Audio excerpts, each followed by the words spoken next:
Boys and girls, what is up and welcome back to another video. Today is the first video of a new series all about helping you guys get some really cool self-working tricks that will work so good. And the first one is called the indicator card. So let's get straight into that performance and tutorial. Let's go.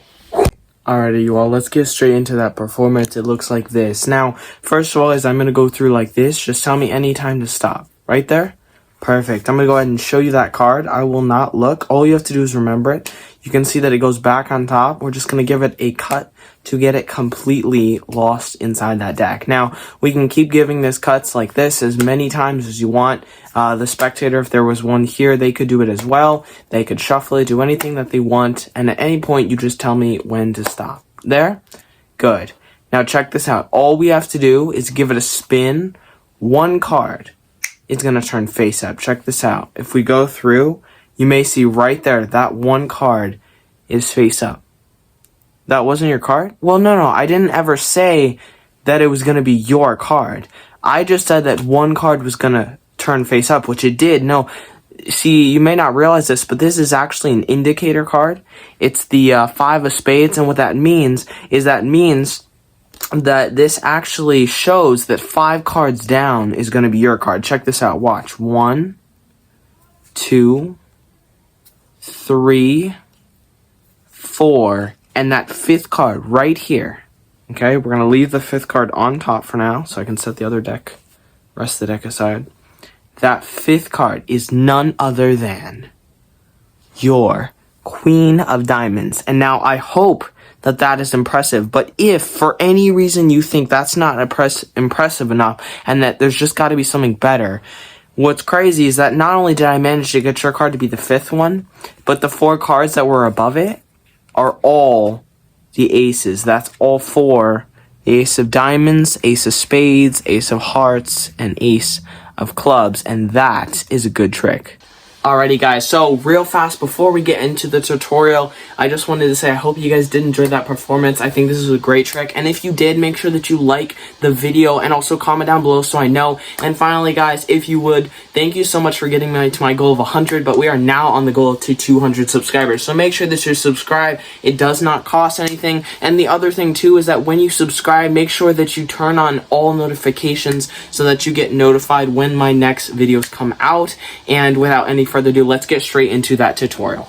Alright you guys, so here is basically how this trick works. It relies on a little setup. This is a small thing that you're going to have to do before the trick begins. All that you will need is, of course, the 4 aces and a 5, any 5, okay? And now you can really do this with any cards that aren't the aces. Generally, I think they're cooler though, but you're going to take the 4 aces and then any 5. Now, what you're going to be doing, the 4 aces are going to go the same direction as the other cards on the bottom of the deck, and the only thing that's going to be different about the 5, other than where you put it, is that it's actually going to be the only face-up card in the deck. Now, you're going to put it directly above those 4 aces that are on the bottom, but remember, you're going to leave it face up, and then the rest of the deck goes on that. So, just to recap, we have the entire deck, and then the bottom 5 cards, you have that, once I get to it, you have that face down 5 of spades, and then those face up aces, okay? That's your setup. Now, here's what's going to happen. You're going to go through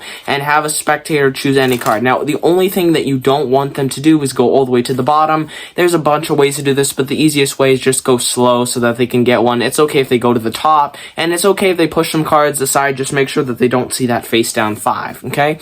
Now, once they've chosen a card, in this case, we'll go with this random one, the 7 of Hearts, all you're going to have them do is put it on top, and the best part is that now you tell them you're going to give it a cut as soon as you do that cut, okay? That was just a scissors cut. You just kick off with your first finger, grab it, and then put the other half on top. As soon as you do that, you're already done. The trick is done. It's already set up. You can, if you want, you can have the spectator keep cutting it until you want. That won't stop that won't mess up the trick at all, but the trick is already done. No matter where they stop, you're going to find that 5 still face up in the deck, and the bottom cards below it are going to be the 4 aces, and then it's going to be your card, right? The 7 of Hearts or whatever it is.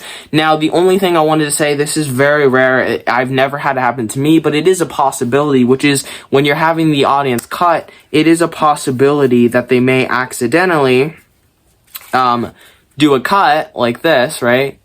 And they cut to the 5.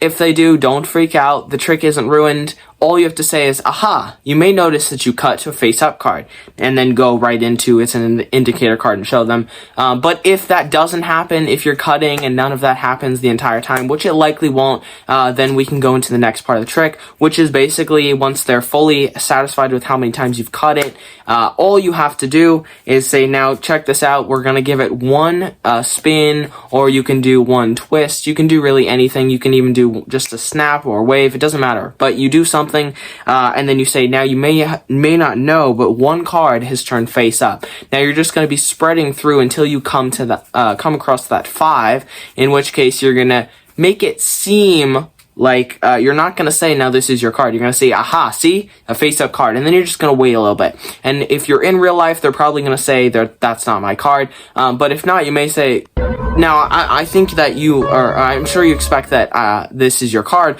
but it was never supposed to be your card. See, I never said your card would turn face up. I just said a card will. That's when you explain that this is actually an indicator card. It indicates how many cards down to go to find their card. You're going to set that off to the side, and you're going to go, check this out. You're going to go 1, 2, 3, 4, and you're going to keep these either on the table or on your hand, and then you're going to say on the 5th one, and that's when you show that it is their card. Now this is awesome.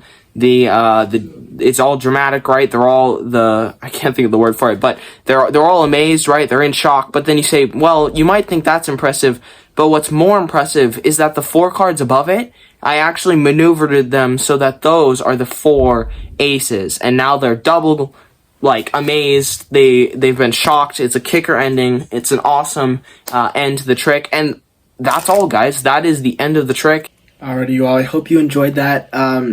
It's just such a good trick. It's so simple. But that's the end of this video. I hope you guys enjoyed. I love you all. Thank you so much once more for getting me to that goal of 100. And make sure that you guys help out and subscribe if you haven't already, so we can get to that goal of 200. And I love you all so much. Thank you so much. And I'll see you guys in the next video. Peace.